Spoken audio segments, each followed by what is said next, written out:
Welcome to the Productivity Podcast. This is the first episode of Productivity Pulse, which is our new format, and I will be joined on a monthly basis by Sue Hedo and James Ball. Hi both, how you doing? Thank you. Yeah, great. Thanks for having me again. You're welcome. Now, you've both been guests before, but maybe for those that haven't listened, Sue, do you want to give a quick overview of who you are and what you do in Rethink? Yeah, so I'm the other half of the other co-founder in Rethink, and it's my team that do all the data capture, the analysis, and the reporting of insights back to clients. Perfect. And James?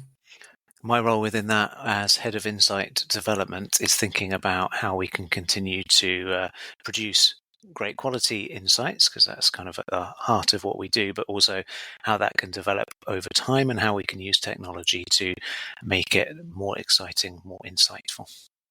Brilliant. And we're going to use this first episode to follow on from our Productivity Thought Forum that was in September. And for those that are interested, the next one is already available to register and the link will be in the show notes, around the key themes. And James, you led a really interesting session on the day, some great feedback. And I think you just wanted to pick out a couple of highlights to talk through with Sue. Yeah, if that's okay. I mean, something that we do all the time, all day, every day for our clients is collect really high quality data. A lot of data quality checking goes into producing our insights. And so people in the business spend a lot of time checking data. We spend a lot of time analyzing the data and interpreting the data. Something we haven't traditionally done as much is then give back some overviews of what we've seen across our clients, trends we've been seeing. That's because we work with the clients we work with. We've never said that we're providing a census, a state of any sector in any country, but there are a number of themes that Sue had picked out as happening across 2025 so far that we thought it was really useful to share with our clients as a whole, because they're relevant to everybody. And so we chose at the forum this year to share that for the first time. And as you say, all the feedback I got was that it was really valuable and something people would actually like to hear a little bit more about. So I'm really excited to share it on the podcast. And the first thing, Sue, that you had kind of noticed happening through the last couple of years actually is this idea of a really variable efficiency index with the clients we're working with. Would you be able to explain kind of what that means and why it matters? Yes. So efficiency index is a concept really that looks at how much work the teams are doing. So it looks at whether that's customer facing or whether it's task and process work. So that will vary by sector, but it can be things like, food prep or filling shelves, or it's things that have to happen to make the operation run, as well as the actual value add bit. So we look at the amount of time, proportion of time that's spent on those, and multiply it by the pace. Now, the ideal pace is 100, and that's classed as swift and business-like. Sometimes people will work faster than that, and you'll often see it, people responding to perhaps a queue in a coffee shop, so people might work a bit faster. Equally, if things are quiet, you might see people slowing down. So our team assess the pace that people are working at, as well as what we're doing. So if we take that concept of pace and multiply it by the proportion of time spent doing work, it gives you an overall efficiency index that actually gives you a feel for how stretched or loose, if you like, the resources versus the workload. And sorry, I spoke over you, but I'm coming that the way. Tell me if I'm thinking about it wrong, but it's almost like a percent. So if you have an efficiency index of 80, for example, that means for every 100% of available staff members, you're getting kind of like 80% of their time, effort, and focus. It's a bit more. It's a bit different to that because it's got that pace element in as well. Yeah. So it's really about how stretched they are. So we'd say generally you'd be looking for an efficiency index of 80 or above, which means that the majority of the time people are working at a good pace and they're occupied on productive work. It's the kind of how we look at it. Perfect. And you've seen variability in that recently. Yes, we see variability. So where you get that variation, it means you can have one site that is really busy, rushed off the feet, and you can have another site that are actually standing around with perhaps not a lot to do. And it's where there's this mismatch of resource versus workload. And it tends to be an indication that their workload model isn't working very well. And I think why we're seeing more of it and why it matters is over the past few years, businesses have been looking at being more productive and kind of getting a tighter connection, if you like, between the amount of budget that they put in and the workload.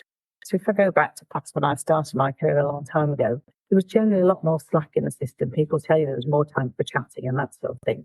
You know, businesses to remain profitable and to grow and hit their numbers have been tightening down and been working on being more efficient. And obviously we've been helping them do that. What that means though is there's less slack in the system. So if you've got an operation that's kind of a bit too tight within your outlets, and then you then tighten it, they're really going to feel the impact of that. And what we also see is that then if generally that store or restaurant or outlet is a bit tight, when they hit peak demand, then actually they're very stretched. And what's likely to happen is you're going to get customer queues, or your service times will go up, customer quality will go down. So there's a real risk there, that peak time when the most customers see you, you're providing your least best service. And actually that's a risk that then people start to break away and go elsewhere. So it matters because it has an impact on the colleagues because they feel stretched, but actually it can have a direct impact on your customers and create this cycle of, you know, people going elsewhere because they can't get served the way they want to be. And so what can businesses do about this? Is there kind of a quick fix to this? Quick fix is tricky in this situation. There are a number of things. So we advise people to really look at their peak businesses. So when it's peak time, and it's things that businesses will have done for years. So, you know, have you really got enough people at your busiest times? When are you planning your breaks? Are people really there when customers need them to be? Have you got the right rota splits? Have you got the right pattern across the week? So have you got too many people on quiet days and not enough on busy days? That sort of thing. So there's some core things that people can do. The real way to get on top of it and prevent it happening is to have a really good workload model and make sure that's used to allocate resource effectively. And then if that's linking into a workforce management system that is used, then so you're actually able to really match your demand. The secret is to make sure you've got enough resource to cover your workload and your demand. So there's some tactical things you can do as well as some really underlying important strategic things too. And where we've worked with clients on this type of challenge, because we're seeing it frequently, when they make these changes, what kind of impact does it have? It's interesting. So at the conference, we had a couple of clients talking about the impacts of them putting in a new model. And whenever people put in a new model, we find that they then end up reallocating resource because exactly this situation's been happening where over time, some of them have got too tight and others have just got that we've got more resource than we need. So very often people don't spend a different amount of money, but they end up looking at where they put it and they end up with different shapes to their investments. They're having to move salary budget from one place to another to make sure they've got this much better, more even approach to the efficiency index. And what you end up with is every location is kind of equally nicely busy and able to serve customers at peak in the ideal world. That's what we're aiming for, isn't it? That's it, yes. Yeah, you don't want to cut things too tight because, as I say, it has this negative impact on your customers. And it can, in the worst instances, it can mean that if you've got a location that's got potential for growth, if you just haven't got the people in there, but you're not able to provide great service when people want it, then you kind of almost cut off that growth and strangle your growth. Yeah, we all know how frustrating it is as customers, and with Christmas fast approaching, something for people to think about, isn't it? yes, this time of year, it's really important for those people with seasonal businesses. Kind of everything gets exaggerated really in this situation. Now, kind of changing tack a little bit. One of the other themes that we've seen quite a lot, and that you shared with our clients, was about not kind of variable efficiency indexes, but how managers behave and how managers spend their time in their businesses. Because one of the methodologies that we use with our clients, we call role study, which is where we'll follow a manager for a day, a couple of days, a week, and actually record what it is that they spend their time doing. And within businesses, we've been seeing high variability in how managers are spending their time, and quite a lot of variability in how much time they actually have to lead. Is that something you can talk about as well, Sue? Yes, it's interesting because whenever we do any of these leadership role studies, we always ask our clients for a copy of the job description, and because that should tell us where people are going to spend their time. And we always get kind of job descriptions, one document, and you would think that there'd be kind of a good connection between that in an ideal world.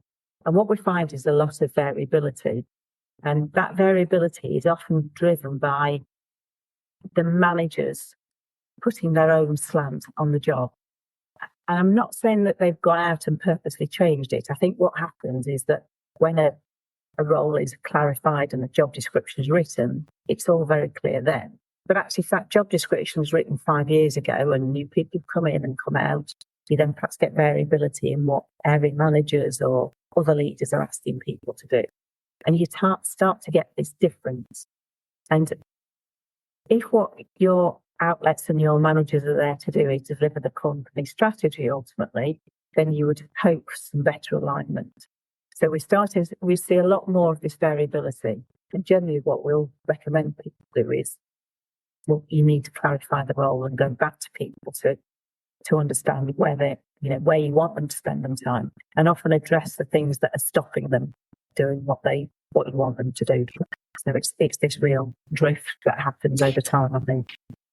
Yeah, we're going to talk in a second about kind of what stops them from doing what they ideally would be doing. But in terms of something that I heard you say at the conference, it relates to the variable efficiency index and the way the variability in how managers spend their time. Like working in two different outlets in the same brand can feel like working for a completely different business, because in one you're standing around doing nothing, and the other you're rushed off your feet, or because the manager is focused on completely different things in different locations. It means that the employee experience is variable from location to location, which ultimately must mean the customer experience is variable as well.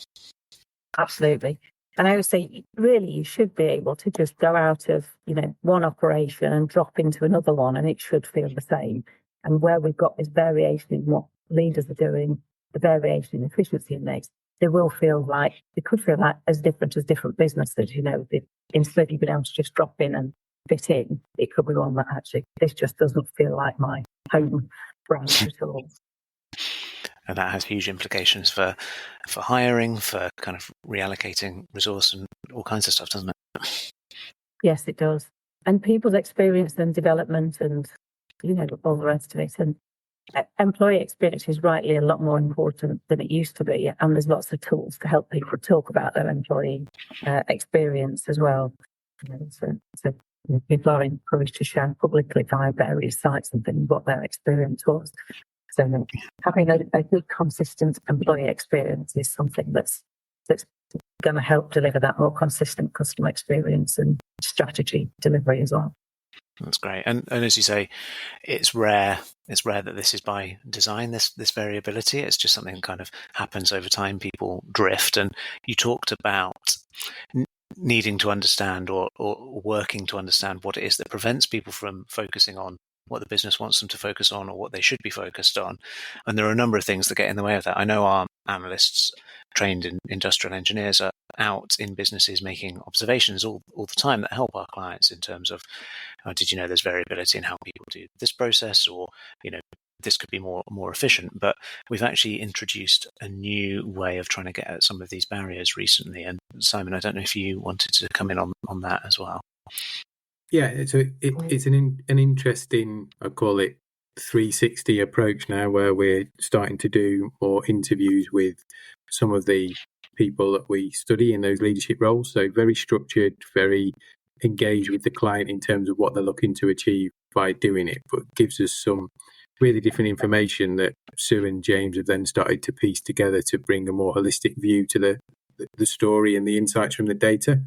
I don't know, James, maybe you want to start, and then Sue talk about maybe some of the process and some of the additional benefits that's starting to drive.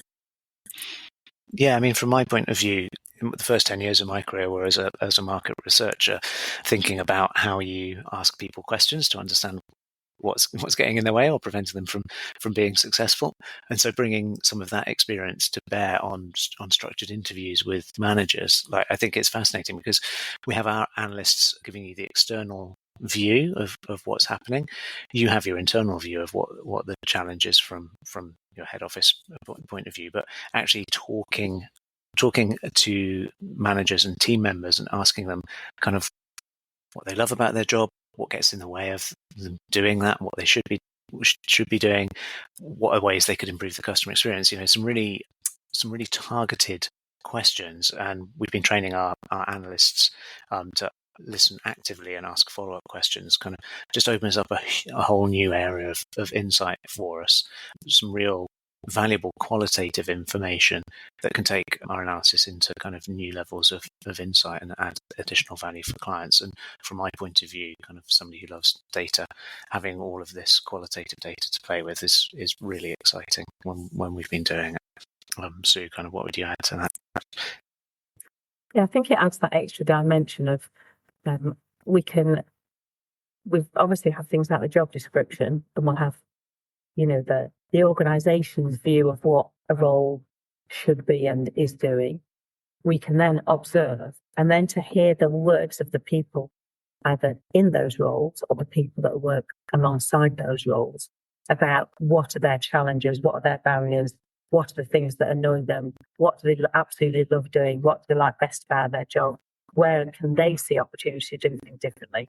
Just really adds this extra level and allows us to get much clearer about the insights in terms of, and this is how to fix some of the issues. So it's really fascinating to see the interplay between all those different types of data and, how we get to a set of recommendations for people. Yeah, and it's kind of, we've been to some unexpected places. Like, one of the things we recommended doing on one of the projects was asking kind of a really easy question just to get people to get our interviewees into the mode of talking about their jobs. So it was a sales organization, and we were asking them, what's your favorite product to sell? And that question alone yielded so much insights about kind of people's mindsets and why they do and don't like to sell certain products that was so helpful to our client. It's fascinating, opening up a whole different set of insights for people. So yeah, loving this work so far. Good. So plenty more to come in that area, and I'm sure it'll crop up in future conversations in the Pulse podcast each month. So we'll pause there for episode 1. So thanks for joining us, James and Sue, and reflecting on the forum, and look forward to speaking in episode 2 about what we've learned since we recorded this one. Thank you both. Thank you, Simon.